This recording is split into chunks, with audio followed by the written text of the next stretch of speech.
반려견을 어떻게 훈육하고 어떻게 반려할지 검색만 해도 나오는 정보들에 의존하는 보호자님들이 많아지면서 주변에 문제 행동을 보이는 반려견들을 많이 만나볼 수 있는데요. 7년, 8년 전까지만 해도 이 정도는 아니었거든요. 간혹가다 조금 짖는 개를 만난다 요 정도였고, 대부분의 강아지들이 평화롭게 산책을 했었거든요. 그런데 산책에 대한 의무감과 책임감과 반려견의 문제적 행동에 처방이 산책으로 이루어지면서 많은 변화가 일어났어요. 짖고 흥분하고 달려들고 공격하는 아이들을 쉽게 발견할 수 있게 됐고, 그에 따라서 물림사고, 입마개로 인한 다툼, 특히 우리 여성 보호자님들이 산책하기에 너무 어려운 세상이 돼버렸어요. 시비를 거는 비반려인 분들도 많이 나타나게 됐죠. 어찌 보면 반려견에 대한 선입견을 갖게끔 방송 영향도 분명히 있지 않나 생각을 해봅니다. 이런 문제의 핵심에는 전문가들도 한몫을 했다라는 거예요. 대부분 전문가들이 제공하는 정보들이 반려견들의 발달 단계나 성장 과정을 이해하지 않고 행동을 기준으로 처방하고 판단하는 방법들이 대부분이라는 겁니다. 이 말은 문제의 뿌리를 이해하는 것이 아니라 방법만을 제시해주고 있다는 거죠.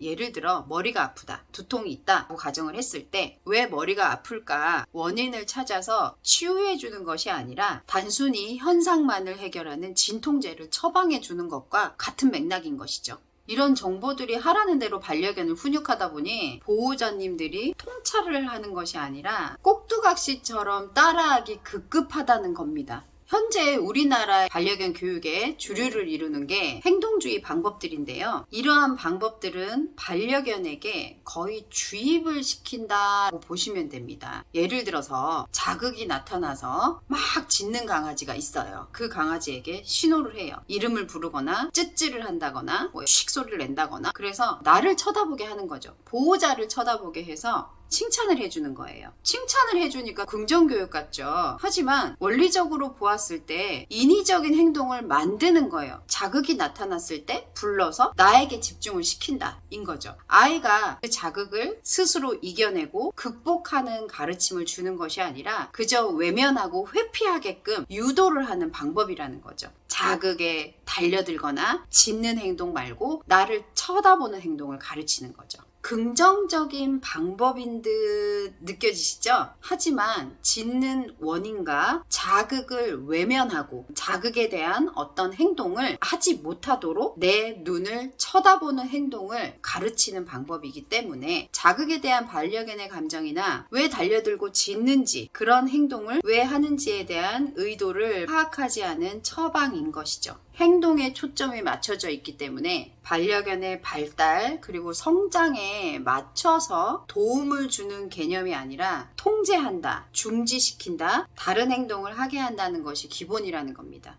감정은 무시하고 행동만 교정하는 것이 목적이라는 거죠.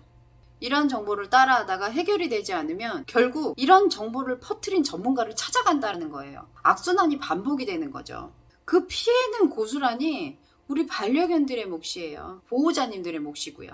그런데도 자각하지 못하고 고치는 방법, 쉬운 방법, 빠른 방법을 선호한다는 건 비극이나 다름없습니다. 제발 어떤 정보든 의심하는 습관을 가지세요. 제가 이야기하는 것도 의심하세요. 다 믿지 마시고 찾아보세요. 그렇게 의심을 하다 보면요, 그릇된 정보들은 걸러지게 돼 있어요. 그리고 또 그렇게 의심을 반복하다 보면 공부가 되어서 보호자님은 성장하게 되는 거죠.